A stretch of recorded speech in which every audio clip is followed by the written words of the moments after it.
কেকের ভিডিও করবার জন্য মিচ্ছে না হামাকে না দেখালাম বারে। আসসালামু আলাইকুম এভরিওয়ান, কেমন আছেন সবাই? আশা করি আল্লাহর রহমতে আপনারা সবাই ভালো আছেন। আপনাদের দোয়া এবং আল্লাহর রহমতে আলহামদুলিল্লাহ আমরাও ভালো আছি।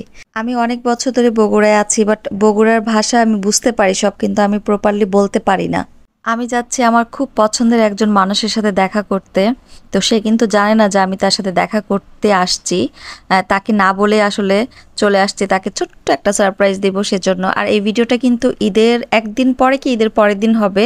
ভিডিওটা দিতে আমার আসলে অনেক লেট হয়ে গেছে। অ্যাকচুয়ালি আমার এই ভয়েস ওভারের কারণে আমার ভিডিও দিতে খুব আলসামি লাগে, এই জন্য অনেক লেট হয় ভিডিওগুলো দিতে।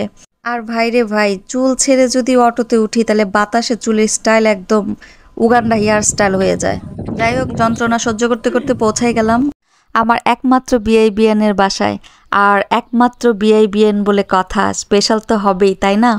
তো বাসার সামনে এসে ভাইয়াকে কল দিতেই ভাইয়া এসে আমাদেরকে রিসিভ করে নিয়ে গেল বাসায়। অ্যাকচুয়ালি ওদের ম্যারেজ অ্যানিভার্সারি ছিল ঈদের আগে, তো ঈদের ব্যস্ততার কারণে আসলে আসা হয়নি, এজন্য ঈদের পরে চলে আসছি।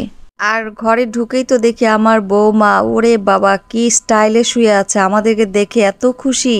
মানে আসলে ও তো চেনে আমার বাসায় যে তো অনেকদিন ছিল, এই জন্য ও আমাদেরকে খুব ভালো করে চেনে। ও বুঝতে পারছে যে আমার শ্বশুর শাশুড়ি আমার ননদ চলে আসছে। ব্যাটার বউ তো আমার ছেলের কথা জিজ্ঞাসা করতে পারছে না, এই জন্য শাশুড়ি শুধু বারবার বলতেছে তোকে কেন নিয়ে আসেন নাই, আমার জামাইকে কেন নিয়ে আসেন নাই, নিয়ে আসলে কত ভালো হতো, একটু জামাই আদর করতে পারতাম, একটুকে নিয়ে আসলে কত ভালো হতো, স্নোপির কত ভালো লাগতো, দুইজন কত মিস করে দুইজনকে একসাথে খেলা করতে পারতো, কত সুন্দর সময় কাটাতে পারতো। আসলে শাশুড়িও তার মেয়ের জামাইকে অনেক ভালোবাসে, শাশুড়িও মিস করছিল। আর ওকে যদি নিয়ে আসতাম তাহলে এই যে জামা কাপড়গুলো পরে আছে না, অর্ধেক ছিঁড়ে ফেলতো। এই জন্য ঈদের পরে এই প্যারা নিব না বলে ওকে নিয়ে আসিনি, যে থাক নিরিবিলি বাসায় থাক, কারণ ও বাইরে আসলে খুব আতঙ্কে থাকে, খুবই ভয় পায়। এই জন্য ভাবলাম যে থাক, ও বাসায় থাক, অন্য একদিন নিয়ে আসবো ওকে রিস্ক নিয়ে। যদিও বলেছি যে আমার একজন প্রিয় মানুষ, আসলে একজন কথাটা ঠিক হবে না। আমি আসলে ওদের তিনজনকেই পছন্দ করি, তিনজনকেই ভালোবাসি, শুধু আমি না, আমরা সবাই।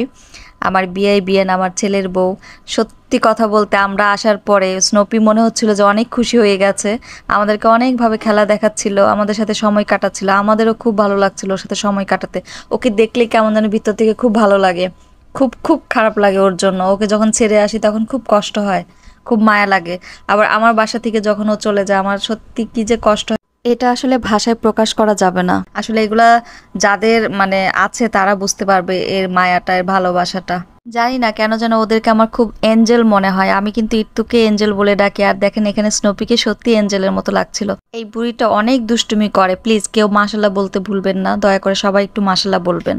আর এই আজকের দিনে এই ভাবির বাসাতে আরেক ভাবির সাথে আমাদের পরিচয় হয়, এবং তাদের সাথেও আলহামদুলিল্লাহ এখন অনেক ভালো সম্পর্ক। আর হচ্ছে এটা ওই ভাবি যে ভাবির ভিডিও আমি দিয়েছিলাম, যে ভাবি হাতের ব্যথার কারণে একটু সিক ছিল, আমরা সবাই মিলে দেখতে গিয়েছিলাম সেই ভিডিওটা। আর এদিকে তো বিশাল আয়োজন, খাওয়া দাওয়া শুরু হয়ে গেল, একের পর এক খাওয়া তো চলছে, তার থামার নাম নাই। মানে সে মানুষকে খাওয়াইতে এত পছন্দ করে।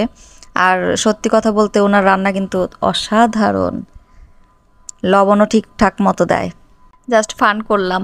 ভাবির কিন্তু অনেক গুণ, তার মধ্যে দুইটা গুণ হচ্ছে সে খুব দ্রুত মানুষকে আপন করে নিতে পারে এবং খুব মানে নাইসলি মানুষের সাথে মিশতে পারে। আর হচ্ছে সে কিন্তু এই খাবারগুলো কিন্তু সব হোমমেড, সে কিন্তু সব কিছু নিজের হাতে তৈরি করে এবং মানুষকে নিজের হাতের খাবার তৈরি করে খাওয়াতে খুব পছন্দ করে। আর আমরা একসাথে হলে তো আড্ডা ভাই, আড্ডা শেষ হবে না, দিন শেষ হয়ে যাবে, রাত শেষ হয়ে যাবে, কিন্তু আড্ডা শেষ হবে না, আড্ডা চলবে ননস্টপ। আমরা এদিকে আড্ডা দিচ্ছি আর ওই দিকে দেখেন স্নোপি কি করে। স্নোপির দুষ্টুমি শুরু হয়ে গেছে, কোথায় যে উঠছে দেখেন। আমরা তো সবাই ভয় পেয়ে গেছি, জানলা ও কি পড়ে যাবে নাকি। ভাবি বলল যে না, ও মাঝে মধ্যেই এমন করে। আর এত দুষ্ট, মাশাল্লাহ, ওর দুষ্টুমিগুলো দেখতেও ভালো লাগে। আর এদিকে ভাবির ছাদ বাগান দেখতে চলে গেলাম, এত সুন্দর ছাদ বাগান, কি না এখানে মোটামুটি সব ধরনের গাছই আছে। আর ছাদে এত সুন্দর বাতাস, মানে প্রাণটা জুড়ে যাচ্ছিল। আর আমরা তো এখানে মানে সবাই গাছ দেখতে ব্যস্ত, কি কি গাছ এখানে সব ভাবি নাম বলছিল, আমরা দেখছিলাম। ভাই ভাবি দুজনেই খুবই শৌখিন। আমার বিয়ান এমন কোনো গাছ নাই যে তার নাম জানে না, মানে যে কোনো গাছ ওকে দেখায় জিজ্ঞাসা করবেন যেটার নাম কি, সে বলে দিবে। মানে তার এত মুখস্থ থাকে, আর কিভাবে যে মানে মনে রাখতে পারে আল্লাহ মালুম। আমার আম্মু গাছ খুব পছন্দ করে, আব্বুও করে, কিন্তু আব্বুর থেকে আম্মু বেশি পছন্দ করে। একদম ভাবির আর আমার মায়ের দেখলাম একটা জিনিসের মিল, গাছ। আর ওরা যদি কোনো গাছ পছন্দ হয়, ওরে বাবা, ওটা না নেওয়া পর্যন্ত শান্তি পায় না। সেম আমার আম্মুকেও দেখি, ভাবিকেও দেখি। আমার ভাই কোনো গুণ নাই, আমাকে কোনো কিছুর নাম বললে ওটা আমার ওই সেকেন্ড টাইম আমি আর বলতেও পারবো না। আর আমি মানুষকে একবার দুইবার দেখলেই চিনতে পারি না, আর তো গাছের নাম ফুলের নাম অনেক দূরের কথা।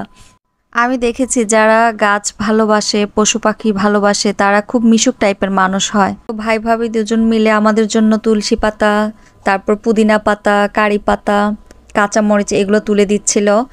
কারি পাতাটা কিন্তু আমি প্রথম দেখলাম এই ভাবির এখানেই। কারি পাতা কিন্তু সাউথ ইন্ডিয়ানরা বেশি ইউজ করে থাকে ওদের খাবারে। এটার ফ্লেভারটা এত দারুণ, আমার কাছে এত ভালো লাগে। এখন আমি অনেক খাবারে ইউজ করি। আর এই পাতাটা কিন্তু খুবই উপকারী একটা পাতা। আপনার হচ্ছে স্কিনের জন্য, হেয়ারের জন্য কিন্তু খুবই উপকারী। যেমন থানকুনি পাতা, তারপর আপনার পুদিনা পাতা, তুলসী পাতা, জবা ফুলের পাতা, এগুলো কিন্তু খুবই উপকারী।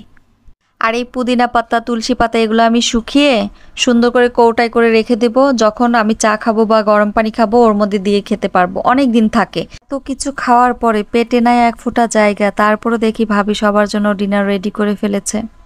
কি আর করা, সবাই অল্প অল্প করে খেয়ে নিলাম। আর এই যে স্নোপি, মাশাল্লাহ আমার বুড়িটা। তো আজ এই পর্যন্তই। সবাই ভালো থাকবেন, আমাদের জন্য দোয়া করবেন, আমরা যেন ভালো থাকি, সুস্থ থাকি। আল্লাহ হাফেজ।